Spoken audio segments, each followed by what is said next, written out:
The rain had stopped, but the air in the Surrey suburbs still clung damp and heavy, the kind of late October chill that seeped through denim and settled in the bones.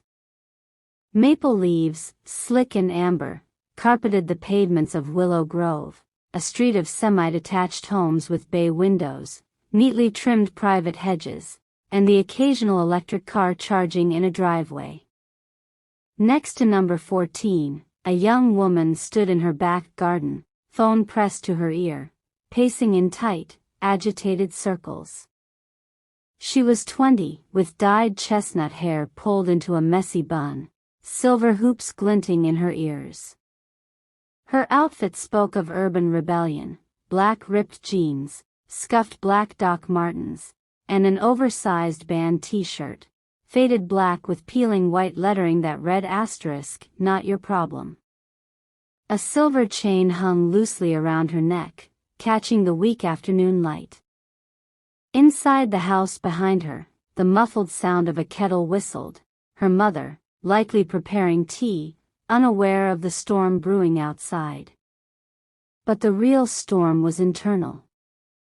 The call had been with her university flatmate, another argument about unpaid rent, missed deadlines, and broken promises. Frustration coiled in her chest like a spring. Her eyes darted to the old cricket ball resting near the garden shed, leftover from childhood summers when her father still lived at home. Without thinking, she snatched it up and hurled it toward the back fence with a sharp cry of exasperation. Crash. Not the dull thud of wood or brick, but the high, splintering shriek of breaking glass. She froze. Beyond the fence, in the immaculate garden of number 12, stood the neighbor's greenhouse, a relic of Edwardian charm, its iron frame painted forest green, glass panels fogged with condensation. One pane, right at the center, now gaped like a missing tooth, shards glittering on the stone path below. Her stomach dropped. That greenhouse wasn't just glass and metal, it was sacred. She'd seen the elderly neighbor tending to it every morning, watering orchids with a tiny brass can, pruning with surgical precision. And now, because of her temper, it was ruined. Before she could retreat inside, the back door of number 12 opened. The neighbor's grandmother stepped out, tall for her age, with silver hair pinned in a neat chignon, wearing a knee-length tweed skirt, a cream cable-knit cardigan buttoned to the throat, and polished brown brogues. A string of pearls rested at her collarbone.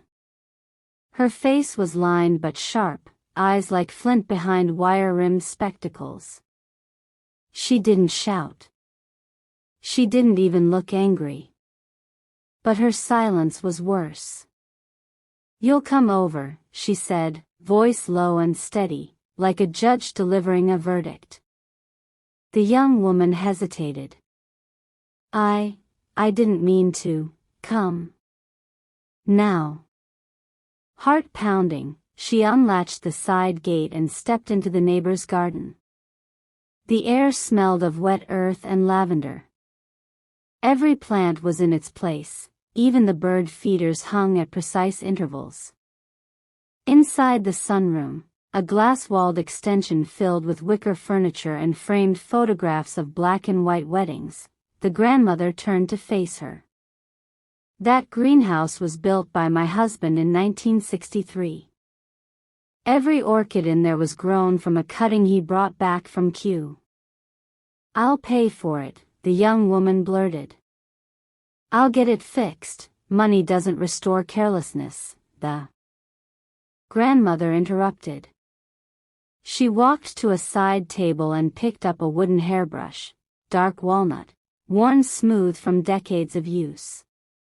"In my day, when you broke something precious, you felt the weight of it. Not just in your wallet. In your bones." The young woman's breath hitched.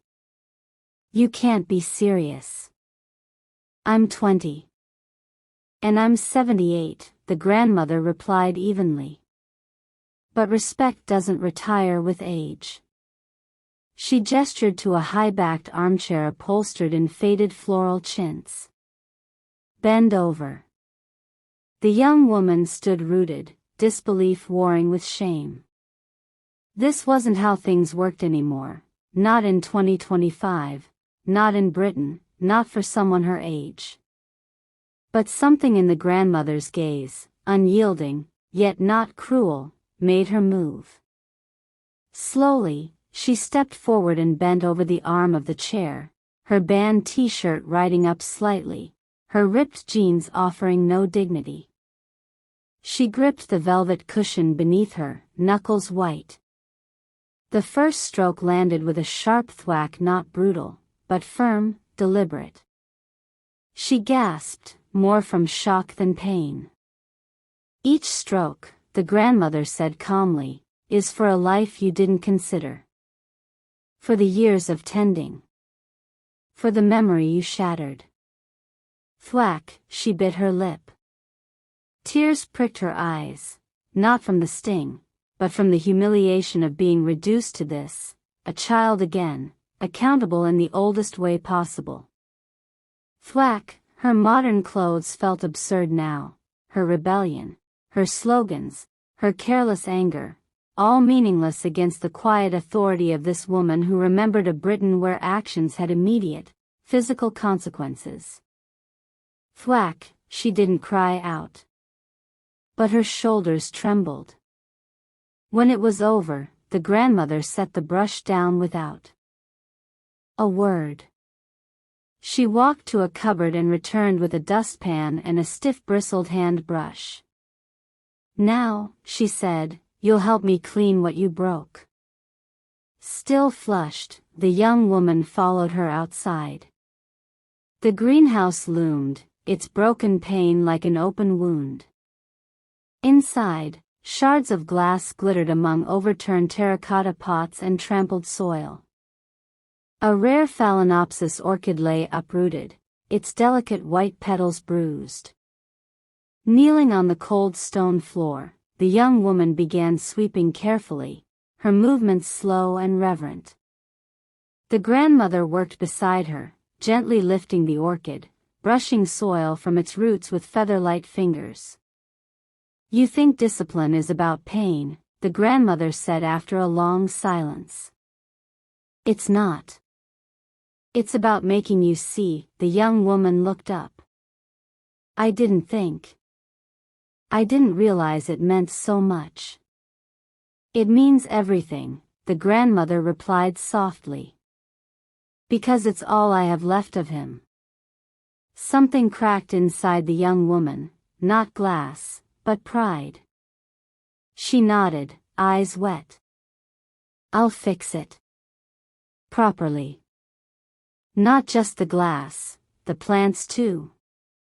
The grandmother studied her for a long moment. Then, almost imperceptibly, she nodded back. 3 days later, the young woman returned, not in her usual ripped jeans, but in dark trousers and a plain navy jumper, her hair tied back neatly. In her arms, she carried 2 replacement glass panels, custom cut to match the greenhouse's original design. Slung over her shoulder was a canvas bag with gardening gloves, pruning shears, and a small bag of orchid bark mix. The grandmother watched from the kitchen window as she carefully removed the broken frame, fitted the new glass, and sealed the edges with silicone.